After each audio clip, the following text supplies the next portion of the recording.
Howdy folks, it's me, Josh. During World War I, both the Entente and Central Powers found themselves locked in a brutal conflict, and with the defeat of Russia, it seemed as though a German victory was on the horizon. That is, if not for one seemingly insignificant Mediterranean nation deciding to join the Entente at this crucial moment, ultimately tipping the scales in favor of the Entente, helping to secure their victory. With that being Greece. But what if, in an alternate timeline, Greece joined the Central Powers?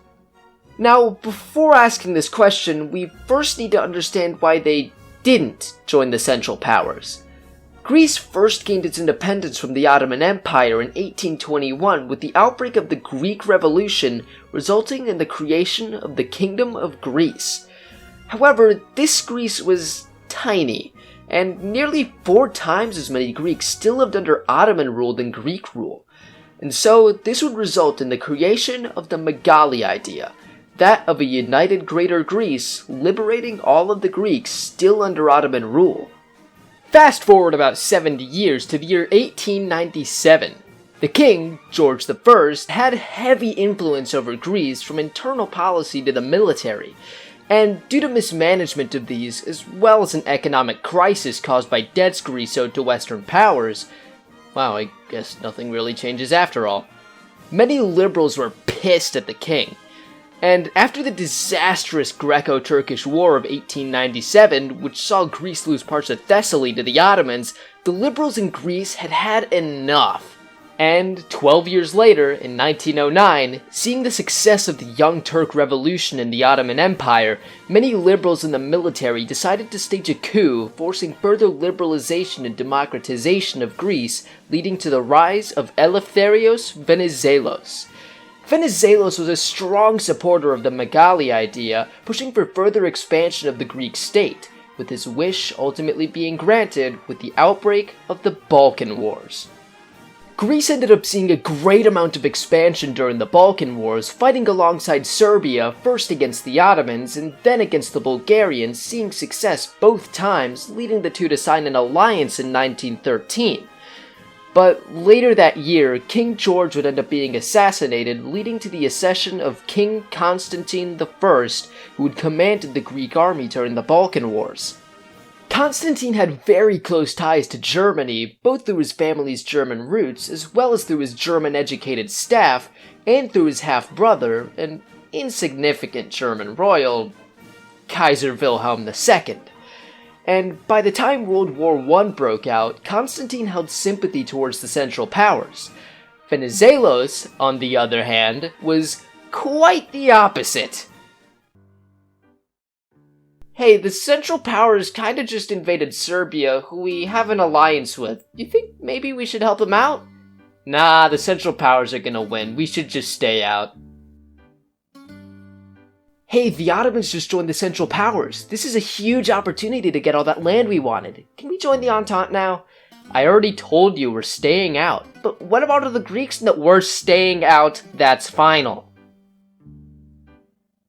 Dude, the Entente just made a landing in Gallipoli and are totally about to defeat the Ottomans. We should join the Entente so we can get in on the win. What part of we're staying out do you not understand? But I already kinda told Britain we were gonna join, so... You what? That's it, you're fired. Hey, I just got elected Prime Minister again, so I'm back. Bulgaria just attacked Serbia, so can we please join the Entente now and honor our alliance with Serbia? No. Cool, thought you'd say that, so I let the British army in, and now they're occupying all of northern Greece. Are you kidding me? How many times do I need to fire the same guy? Get out, you're fired!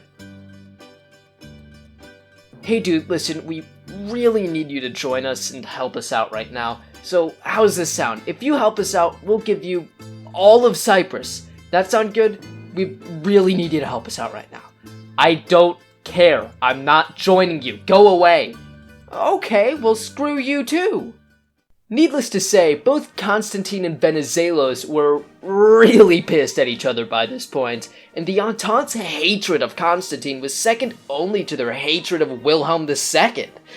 After Constantine refused to take Cyprus, the people of Greece were so pissed that the entire government resigned, with the country essentially becoming a one-party dictatorship under Constantine, with the government being filled solely with royalists. Venizelos, in turn, decided, screw this, I'll make my own government. So he went to British-occupied northern Greece and set up his own government, splitting Greece in two. The Entente, obviously, supported Venizelos, launching an invasion into royalist Greece.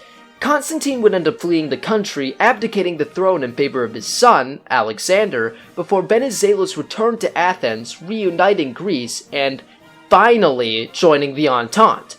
Greek entry on behalf of the Entente would greatly help to turn the tides of World War I, as they managed to quickly force the Bulgarians and Ottomans to surrender, opening a new front in the Balkans, splitting the Central Powers' forces, allowing for breakthroughs on other fronts, securing an Entente victory. After the war, Greece ended up gaining land from Bulgaria, as well as land in Anatolia from the Ottomans. However, Greece would soon after find itself embroiled in the bloody Turkish War of Independence, which saw the end of the Ottoman Empire, the return of King Constantine, and the defeat of Greece, with the country falling to revolt and extreme internal turmoil. You know what else causes extreme internal turmoil? Having your information stolen on the internet. But thanks to today's sponsor, Atlas VPN, I never have to worry about that again. With just a couple clicks, Atlas lets you instantly guard your device and all of the information that it carries and sets your location to pretty much anywhere in the world, allowing you to access exclusive content as well. But that isn't all. Atlas also blocks any and all malicious links, ads, and trackers, notifies you if someone's trying to steal your data, and gives you protection on unlimited devices from just one subscription. And for the price of only $1.83 per month, with 3 months extra, and a 30-day money-back guarantee, this easily makes Atlas the best VPN on the market. So make sure to go to get.atlasvpn.com/JoshSullivanHistory for this amazing deal, and to support my content. And now, back to the video. After years of begging Constantine to join the Entente, Venizelos resorted to starting a civil war before finally reuniting Greece and joining the Entente, securing victory in the war. But it wasn't long after when, after the war, Greece found itself tangled up in another conflict in Turkey. But what if that changed?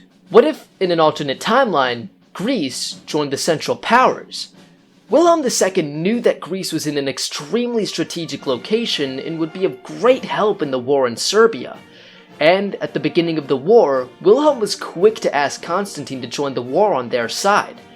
But Constantine, despite his immense German sympathies, never actually wanted to join the Central Powers.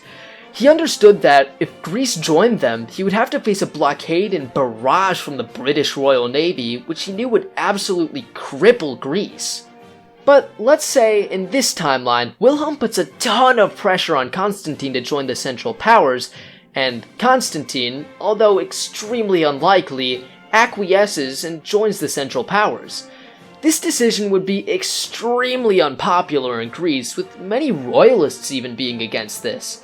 Venizelos would likely still end up starting another civil war in liberal northern Greece, but for the sake of the scenario, let's assume that Constantine manages to defeat Venizelos, taking complete control of Greece.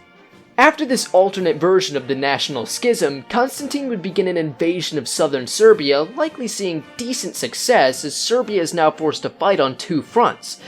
But that's not to say that Greece is doing all that well.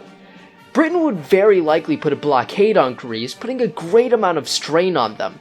And Britain then might make an attempt to make landings in southern Greece similarly to the Gallipoli campaign. But again, similarly to the Gallipoli campaign, they would find it difficult to make landings in the mountainous Greek terrain. Bulgaria, meanwhile, seeing the success of the Central Powers in Serbia, joins the war quicker in order to get in on this invasion, with Serbia falling much sooner than in our timeline. The Ottomans, too, would still join the Central Powers at around the same time, as after their defeat in the Balkan Wars, the Ottomans didn't care as much about affairs in the Balkans as they did trying to keep the Russians and British from encroaching upon and destroying them.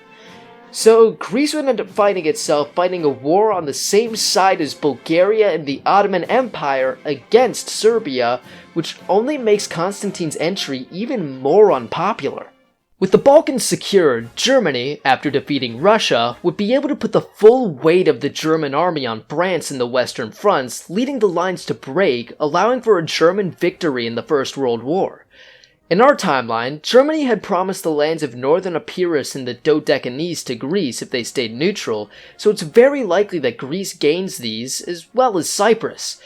And if they really push for territory, it's also possible they might gain a colony in northern Africa and Libya and Egypt, splitting it with the Ottoman Empire, who gains the Sinai Peninsula.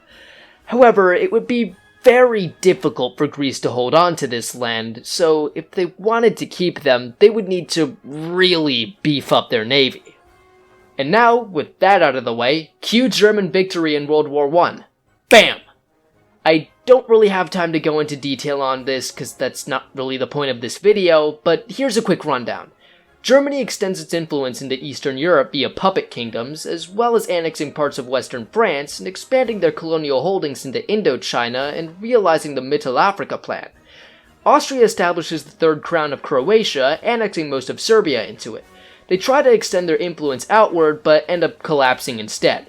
Bulgaria annexes portions of Serbia and Romania and extends its influence in turn into Croatia, and the Ottomans end up creating their own sphere of influence in the Middle East. Russia still does their whole revolution thing, and if you want to know what happens in Asia, China largely comes under German, Japanese, and British influence. Okay, I know that was pretty quick, but if you want to know more about what would happen if Germany won World War I highly recommend Mr. Z's video on it, which goes a lot more in detail about this. Anyways, back to the real stuff. Greece would quickly find itself butting heads with both Bulgaria and the Ottomans once again, largely over Albania and Thrace with Bulgaria, and North Africa with the Ottomans, if they end up getting a colony there. However, due to the strains caused by the war, Greece finds itself extremely crippled and in dire need of economic support from Germany. However, Bulgaria, seeing an opportunity to finally secure its dominance over the Balkans, likely seeks a conflict with Greece in order to take its desired lands in Macedonia and Epirus. With its victory in the Great War, handed to it by the Greeks, Bulgaria finds itself growing as a powerful force in the Balkans. And so, Greece finds itself on the verge of another Balkan war against the beast that it created. Another thanks to Atlas VPN for sponsoring today's video. Make sure to go to get.atlasvpn.com/JoshSullivanHistory for their great deal and to support my content. So I hope you enjoyed today's video. If you did, make sure to stick around for more.